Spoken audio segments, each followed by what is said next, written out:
Welcome to YouTube channel আমার smart English. সুপ্রিয় শিক্ষার্থীরা, তোমরা যারা অষ্টম শ্রেণীতে এবং নবম শ্রেণীতে অধ্যয়ন করছো, তোমাদের জন্য মূলত আজকের ভিডিওটি। তোমরা জানো তোমাদের ইংরেজির প্রশ্নে সিমিলি এবং মেটাফোর থাকবে। তো সিমিলি এবং মেটাফোর খুবই ইম্পর্ট্যান্ট দুটি বিষয়। এই বিষয়টি তোমরা যদি অ্যান্সার করতে চাও তাহলে আমার এই ভিডিওটি দেখলে আমি আশা করি তোমরা 10 মার্ক পেয়ে যাবে। অত্যন্ত সহজ করে আমি তোমাদেরকে বোঝানোর চেষ্টা করছি। তো তোমরা যারা আমার এই চ্যানেলটি সাবস্ক্রাইব করোনি, আমার স্মার্ট ইংলিশ, দ্রুত সাবস্ক্রাইব করে নাও। ওকে, এবার আমরা চলে যাচ্ছি সিমিলি এবং মেটাফোরে। একটি কবিতা দেওয়া থাকবে, সেখান থেকে তোমাদের মূলত সিমিলি আইডেন্টিফাই করতে হবে, মেটাফোর আইডেন্টিফাই করতে হবে এবং সেগুলো কেন ইউজ করা হয়েছে, দ্যাট মিন্স পারপাসগুলো তোমাদেরকে বলতে হবে বা লিখতে হবে। তো এখন সিমিলি এবং মেটাফোর কী, আগে আমরা সিমিলি জিনিসটা কী সেটা জানবো। সিমিলি অর্থ হচ্ছে উপমা। তো a simile is a figure of speech that is compared with another objects or things. Simile হচ্ছে ভাষার একটি অলঙ্কার, যেটি অন্য একটি বস্তুর সাথে বা অন্য একটি জিনিসের সাথে তুলনা করা হয়। কীরকম? একটি ব্যক্তি বা বস্তুকে অন্য একটি ব্যক্তি বা বস্তু বা কোনো জিনিসের সাথে তুলনা করা হচ্ছে মূলত simile. To highlight simile, an author uses as, like, and as dot dot as. তো সিমিলি ব্যবহার করার জন্য একজন লেখক কী ব্যবহার করেন? ওনার লেখনীতে অ্যাজ ব্যবহার করেন, লাইক ব্যবহার করেন এবং অ্যাজ ডট ডট অ্যাজ। অর্থাৎ আমরা যে সেন্টেন্সে দেখব অ্যাজ আছে, লাইক আছে, অ্যাজ ডট ডট অ্যাজ আছে, তাহলে সেগুলো হবে মূলত simile.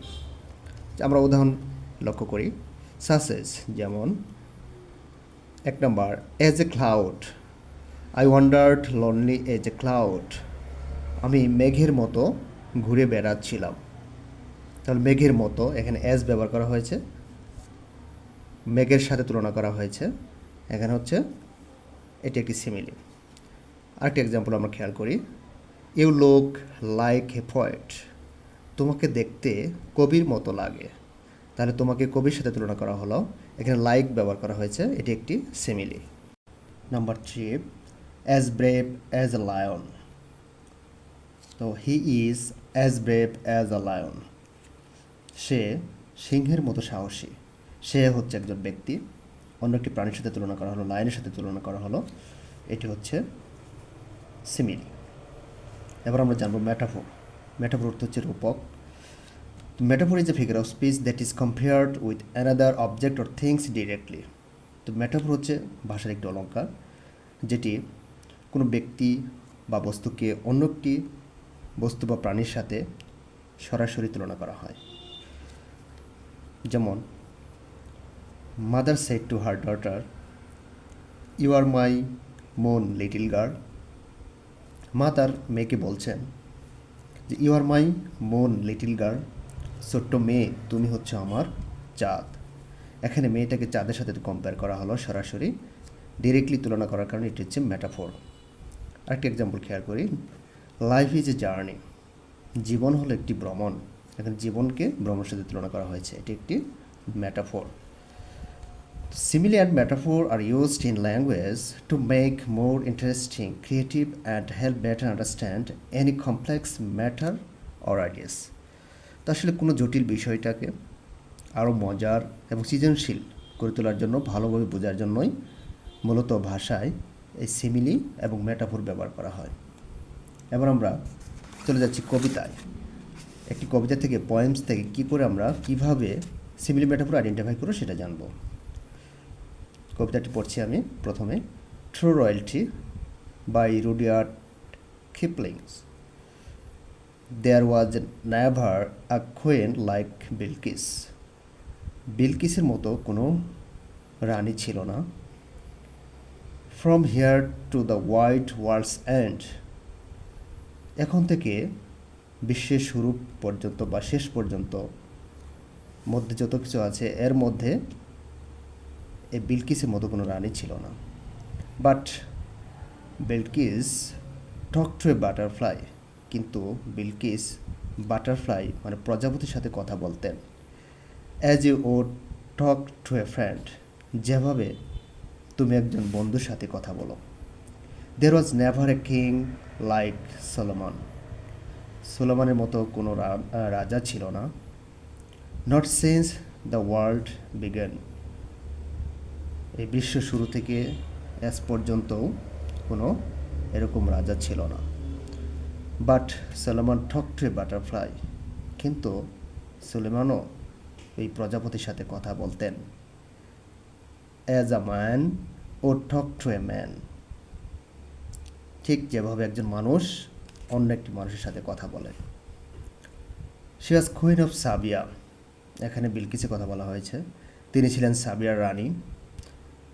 And he was Asia's lord, এবং হি বলতে এখানে সুলেমানের কথা বলা হয়েছে, এবং তিনি ছিলেন এশিয়ার প্রভু। But they both of them talk to butterflies, কিন্তু তারা উভয়ই এই প্রজাপতির সাথে কথা বলতেন। হোয়েন দে টোক দেয়ার ওয়ার্কস অ্যাব্রোড, যখন তারা হাঁটতে বের হতেন। তো এখন আমরা প্রথমে সিমিলি বের করব। দেখো প্রথম লাইনে আছে লাইক বিলকিস, এখানে লাল কালি দিয়ে মার্ক করা আছে লাইক বিলকিস, তাহলে এটি নিঃসন্দেহে আমাদের সিমিলি। তারপর আছে চতুর্থ নম্বরে অ্যাজ ইউ ওট, অর্থাৎ চতুর্থ নম্বরে প্রথমেই অ্যাজ ইউ, এখানে আবার সিমিলি রয়েছে। আবার লাইক সুলেমান, সুলেমানের মতো, এখানে সিমিলি রয়েছে 3টি। আবার মাঝখানে প্যারার শেষের লাইন অ্যাজ আ ম্যান, এখানেও সিমিলি ব্যবহার করা হয়েছে। তাহলে সিমিলি আমাদের 4টি হয়ে গেল। এবার আমরা খুঁজব মেটাফর কোনটি। কালো কালিতে মার্ক করা যেগুলো সেগুলো হচ্ছে মূলত মেটাফর।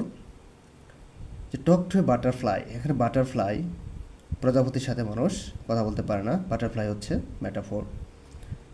তারপর আরেকটি রয়েছে কুইন অফ সাবিয়া, তিনি সাবিয়ার রানী ছিলেন, তো এটি একটি মেটাফর।